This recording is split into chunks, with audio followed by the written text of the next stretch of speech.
Baby skin है वो तो सबसे ज़्यादा सेंसिटिव है, तो you have to be more careful about it. Hyaluronic serum को पहले अप्लाई करें, उसको डैम्प स्किन पे अगेन। फिर एक बाइकर है वो दिन में 3 से 4 घंटे बाइक चला रहे हैं, अगेन केमिकल से अनस्टेबल होते हैं, यू नेवर नो। ड्रैप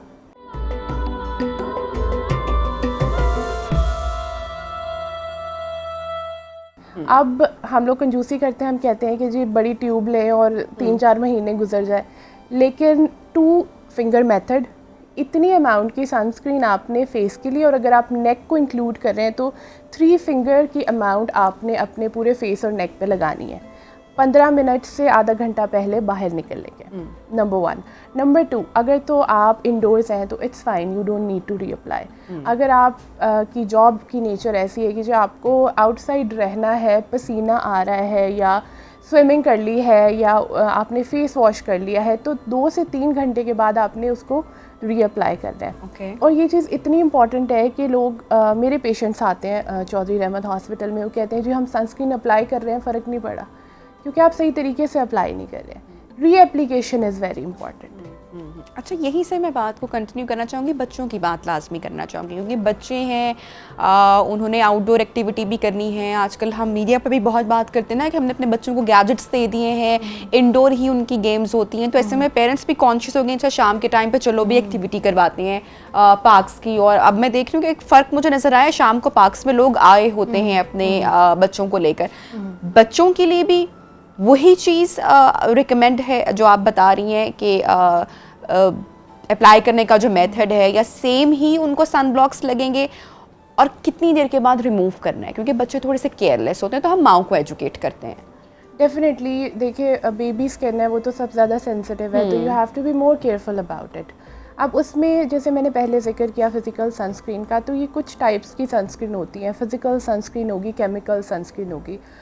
अगर इस पे मज़ीद बात करें तो फिज़िकल सनस्क्रीन ये कि लेयर प्रोवाइड करती है कि उससे जो है ना बाउंस बैक हो जाती है रेज़, और केमिकल सनस्क्रीन, केमिकल्स होते हैं वो रिएक्ट करके उनको न्यूट्रलाइज करते हैं रेज़ को, तो chemicals are not good for kids. तो आप प्रेफर करें कि फ़िज़िकल सनस्क्रीन जो है अप्लाई करें बच्चों पे, और सनस्क्रीन के साथ बच्चों की स्किन को मॉइस्चराइज करना बहुत ज़रूरी है। अच्छा, यहाँ पे नहीं कॉन्सेप्ट है, ये लगता है कि you know since it's winters तो हमें करना है, अगर समर्स हैं तो नहीं करना है।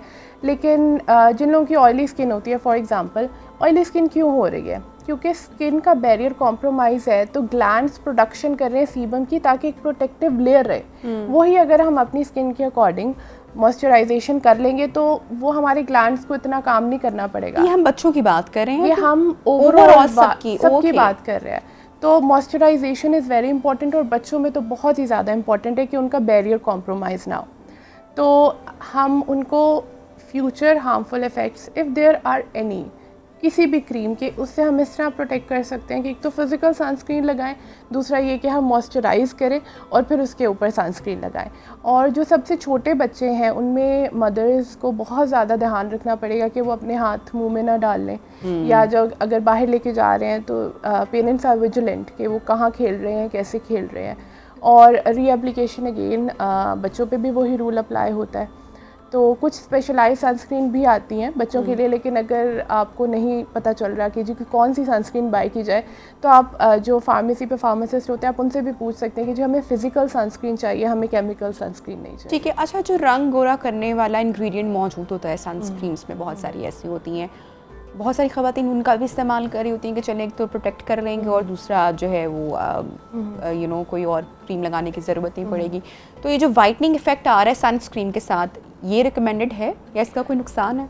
मैं तो रिकमेंड नहीं करूँगी, क्योंकि आई वुड से कि एक चीज़ है जिसकी इतनी ज़्यादा आपको नीड है तो आप उसको प्योर फॉर्म में ही लें, क्योंकि अगेन केमिकल से अनस्टेबल होते हैं, you never know, there are many things which you know you have to be careful about कि आपको प्योर सनस्क्रीन ही लेनी है। जो आपकी गोरा करने वाले एलिमेंट्स होते हैं कुछ जो FDA अप्रूव नहीं है, वो तो वैसे ही रिकमेंडेड नहीं है, ठीक है। तो it can do more harm then good, कि ना आपको उससे बचा रहा है बल्कि उल्टा आपकी स्किन को ख़राब भी कर रहा है। अच्छा, वो देखें ना कितना ज़रूरी है डॉक्टर अमन यहाँ पे ये बात करना कि आप अपने मेकअप प्रोडक्ट्स पर कितना इन्वेस्ट करती हैं ना। ख़वातीन की ही मैं बात कर रही हूँ, कपड़ों पर कितना इन्वेस्ट करते हैं, लेकिन जो चीज़ लेने वाली है और आपको एक अच्छी सन क्रीम बड़ी रीज़नेबल प्राइस पे, जैसे कि डॉक्टर एमन ने कहा कि किसी भी फार्मेसी से मिल जाएगी, उसमें कोई आपको ब्रांड्स देखने की भी ज़रूरत नहीं है, लेकिन उसके बावजूद हम लोग तवज्जो नहीं कर रहे होते। मर्दों के लिए कितना इम्पॉर्टेंट है, हम देखते हैं स्पेशली वो बच्चे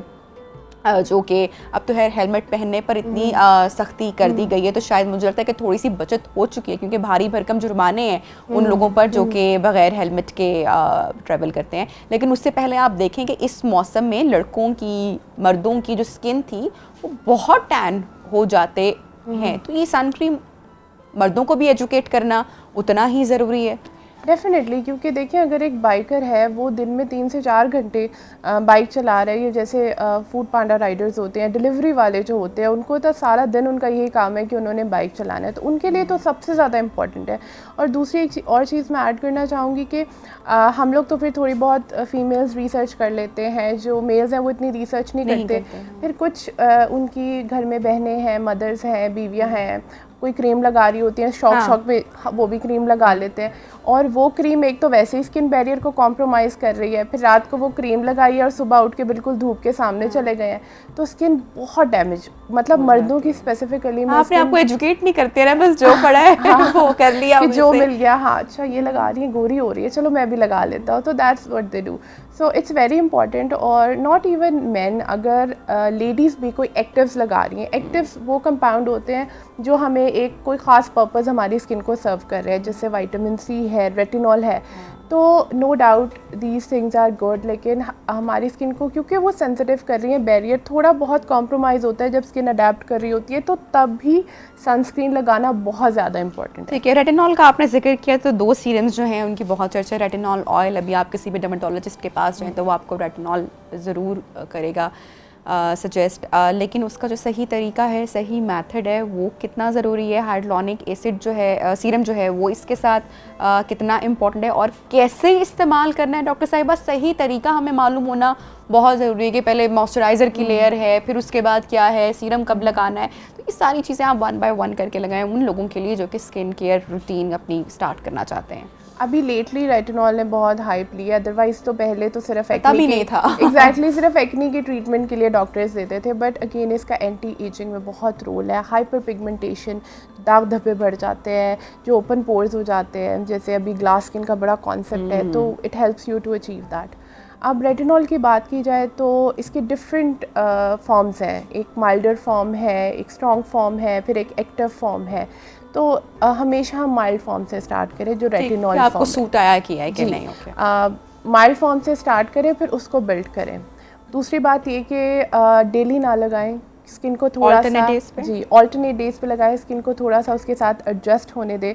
और रेटिनॉल की इनहेरिट प्रॉपर्टी है, अगर हम उसको ओरली भी लेते हैं, कि वो ड्राइंग कॉज करता है स्किन की, और आपको पता है कि ड्राइनेस से ही बाकी सारे स्किन के इश्यूज़ जो हैं वो चल पड़ते हैं आगे।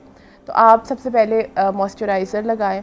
मॉइस्चराइज़र बहुत बेहतर होगा अगर आप हाइलुरोनिक सीरम को पहले अप्लाई करें, उसको डैम्प स्किन पे अगेन हाइलुरोनिक सीरम अप्लाई किया, फिर आपने रेटिनॉल अप्लाई किया, फिर you lock it with a good moisturiser and start moisturiser से ही किया हमने, that hyaluronic serum, then retinol, then again moisturiser. Damp skin पे आप लगा सकते हैं राइट अवे हाइलुरोनिक एसिड, क्योंकि उसकी यही प्रॉपर्टी है, ह्यूमेक्टेंट है, मॉइस्चर को एब्जॉर्ब करता है, तो इट्स इम्पॉर्टेंट कि स्किन मॉइस्ट हो। क्या मॉइस्चराइज़र से भी मॉइस्ट पहले कर सकते हैं, या डैम्प, स्लाइटली डैम्प स्किन पे भी।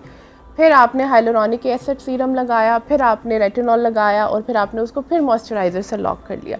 बट अगेन यहाँ पे बहुत इंपॉर्टेंट है कि अपनी स्किन के अकॉर्डिंगली आप मॉइस्चराइज़र यूज़ करें, क्योंकि पर्जिंग भी हो सकती है। अच्छा, दिन में रेटिनॉल लगा के आउटडोर जो लोग चले जाते हैं, नहीं, that is not advisable at all, क्योंकि एक तो ऑलरेडी बड़ा स्ट्रॉन्ग कंपाउंड है, स्किन को सेंसिटिव करता है, फिर अगर आप उसको सन रेज़ के साथ एक्सपोज करेंगे तो इवन आई सी पेशेंट्स जो कि रेटिनॉल स्टार्ट कर देते हैं, प्रॉपरली गाइड नहीं उनको किया जाता, और फिर वो सनबर्न के साथ आते हैं और प्रॉपर पिगमेंटेशन के पैचेस के साथ आते हैं। तो इट्स वेरी इंपॉर्टेंट कि उसको राइट वे में केटर किया जाए। दूसरी चीज़, इनके साथ विटामिन सी की भी बहुत हाइप है कि जी विटामिन सी यूज़ करें, और हमारे जहन में आता है विटामिन सी ब्राइटनिंग करेगा, पिगमेंटेशन को ट्रीट करेगा, एंटी एजिंग है। बट इसका एक बहुत इम्पॉर्टेंट रोल है कि अगर हम उसको मॉर्निंग में यूज़ करें विद सन ब्लॉक तो ये हमारी जो सन रे से प्रोटेक्शन करता है और एज एन एंटीऑक्सीडेंट काम करता है। ठीक है, क्योंकि इसका रोल चेंज होता है, रात में वो सारे काम करेगा बट मॉर्निंग में जो हमारी सूरज की शुआओं से जो फ्री रेडिकल जो स्पीशीज़ बनती हैं, ऐसी चीज़ें जो स्किन को नुकसान देती हैं, उनके ख़िलाफ़ एज अ बैरियर एक्ट करती है।